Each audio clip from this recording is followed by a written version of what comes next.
On passe donc maintenant à l'exercice 3 de ce DS. Donc dans l'exercice 3 de ce DS, c'était de l'arithmétique. Donc là, j'avais vraiment mis un panel de ce qu'il faut savoir. Donc la simplification de fractions, petit problème de partage et ensuite PPCM. Donc ici, pour résoudre la simplification maximum, j'ai vu que certains avaient essayé de le faire à la main. C'est-à-dire de trouver, est-ce que c'est divisible par 2, ensuite par 3, etc. Non, ce n'est pas le principe. Le principe de simplification des fractions, c'est comme dans le cours et comme ce qui a été fait ici. On commence par décomposer sous forme de produit de facteurs premiers. Ici, 1083, ce n'est pas dans la table de 2. Donc on ne peut pas écrire deux fois quelque chose, donc 2 ne fonctionne pas. J'essaye une première fois 3. C'est 3 fois 361. Ensuite, 361. Je reteste par 3. Ça ne marche pas. Je teste 5, 7, 11, 13, 17. Il n'y en a aucun qui fonctionne. Et donc, du coup, je me rends compte que 361, c'est 19. Et donc, du coup, c'est même 19 fois 19. Alors ça, vous pouviez le savoir parce que normalement, je vous rappelle que les carrés parfaits sont à connaître et que le carré de 19, vous êtes censé le connaître. Donc, ça donne 3 puissance 1 fois 19 au carré pour la décomposition produit de facteur premier. 741, au passage, on peut utiliser la fonction décompose de la calculatrice. 741, une fois que vous l'avez fait une première fois et détaillé une première fois, ça donne en effet 3 puissance 1 fois 13 puissance 1 fois 19 puissance 1. Ça me permet donc d'écrire la fraction 1083 sur 741, je ne me trompe pas dans l'ordre. C'est donc 3 puissance 1 sur 19 puissance 2, multiplié par 3 puissance 1, 13 puissance 1, 19 puissance 1. Je regarde ce qu'il y a en commun. Il y a un 3 puissance 1 en haut, en bas. Au numérateur, au dénominateur, je peux les enlever. Le 13, il est juste au dénominateur.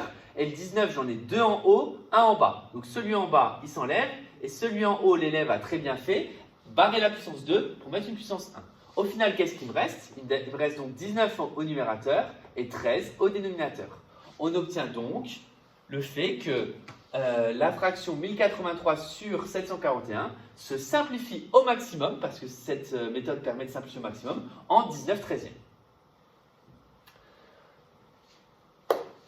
Ensuite, répartition, donc exercice totalement différent, mais il va y avoir un point commun puisqu'on va de nouveau utiliser la décomposition produit de facteur premier. Répartition de caramel et de chocolat dans des sachets identiques en utilisant toutes les confiseries. Donc problème de partage de deux choses que l'on doit répartir en un nombre maximal de sachets. Donc là, clairement, c'est le calcul du PGCD qui intervient. Pour calculer le PGCD, on pourrait très bien lister tous les diviseurs de 301, tous les diviseurs de 172. Mais là, ça me permet pour moi de revenir sur la fin du cours des nombres premiers, sur les PGCD des grands nombres. Donc ici, on décompose 301 en produit de facteur premier. Donc là, clairement, pour ce type d'exercice, d'autant plus que c'est le PGCD qu'il faut calculer, 301, ne vous gênez pas à le décomposer à la calculatrice. Ça fait 7 puissance 1 fois 43. Au passage, on voit qu'ici, 43, il fait partie de la liste des nombres premiers, mais que je ne vous ai pas demandé d'apprendre par cœur. 172, pareil, si je le décompose, ça fait 2 au carré fois 43 puissance 1. Je dois donc calculer le PGCD de 301 et 272 pour faire un partage maximal. Donc là, c'est peut-être ce qui manque ici, l'explication d'où vient ce PGCD. Donc ce PGCD vient du fait qu'on cherche à faire, donc là, je rajoute une phrase de correction, on cherche à partager deux quantités sans reste de façon maximale. C'est-à-dire qu'en fait, un partage de deux quantités, donc ça veut dire qu'on va chercher un diviseur commun pour pas qu'il y ait de reste, et de façon maximale, le plus grand diviseur commun, donc c'est-à-dire le calcul du PGCD. Le PGCD de 301 et 172, si vous tapez ça à la calculatrice, ça va vous donner 43. Maintenant, on va justifier pourquoi c'est 43.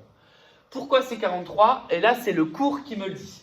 Je dois regarder dans les deux décompositions les nombres premiers qu'il y a en commun et en prendre la plus petite puissance commune. C'est-à-dire ici, 7, il n'apparaît que dans la décomposition là, donc je ne le prends pas. 2, il n'apparaît que dans la composition là, donc je ne le prends pas. Maintenant, 43, il apparaît dans les deux décompositions. il est 43 puissance 1, 43 puissance 1, donc là c'est la même puissance. Mais si c'était 43 puissance 2 par exemple, ben, je prendrais 43 puissance 1 parce que je prends la plus petite puissance des deux en commun, c'est-à-dire du coup ici puissance 1. Et donc le PGCD est donc bien égal à 43. C'est donc bien un diviseur commun et ça va nous donner le nombre maximal de confiseries, le nombre maximal de sachets qu'on va pouvoir faire et ça va nous donner ensuite la composition. Pour la composition, ben, on va tout simplement diviser 301 par 43. 301 par 43, ben, dans la décomposition, on voit que c'est 7. Et ici, c'est 2 au carré fois 43, c'est-à-dire 4. C'est-à-dire que dans chaque sachet, il va y avoir donc 7, c'est ce qui correspond à 301, donc 7 caramels et 4 chocolats. Donc là, encore une fois, exercice presque parfaitement réalisé. Il manquerait juste, mais encore là, je chipote un petit peu, la phrase qui justifie d'où vient le PGCD. Pour le PPCM, alors le PPCM, je vous rappelle que c'est le plus petit multiple commun. C'est comme la façon de mettre deux fractions au même dénominateur. Donc là, la méthode qui a été utilisée, c'est la nouvelle du cours. Maintenant, pour le calculer, vous auriez pu très bien écrire la table de 54 et la table de 60 et s'arrêter au premier en commun. Mais volontairement, j'ai mis quelque chose qui arrive loin, c'est-à-dire que ça va être 540 le résultat. Donc ici, pour réussir à trouver ça, j'attendais de vous que vous fassiez encore une fois exactement ce qu'a fait cet élève, c'est-à-dire d'utiliser la décomposition au produit de facteur premier et d'utiliser ce que j'ai donné en cours, comment trouver le PPCM à partir de deux décompositions. Alors cette fois-ci, quand on a les deux décompositions, donc je donne la décomposition de 54 est donnée par 2 puissance 1 fois 3 puissance 3. La décomposition de 60 est donnée par 2 puissance 2 fois 3 puissance 1 fois 5 puissance 1. Donc là, on va prendre tous les nombres premiers qui apparaissent dans les deux décompositions. Et on va prendre la plus grande puissance en commun. Donc autant ici, on prendrait la plus petite. Ici, on prend la plus grande puissance en commun. Donc les nombres premiers qui apparaissent, il y a 2, il y a 3, il y a 5. C'est pour ça qu'ici, vous retrouvez 2, 3, 5.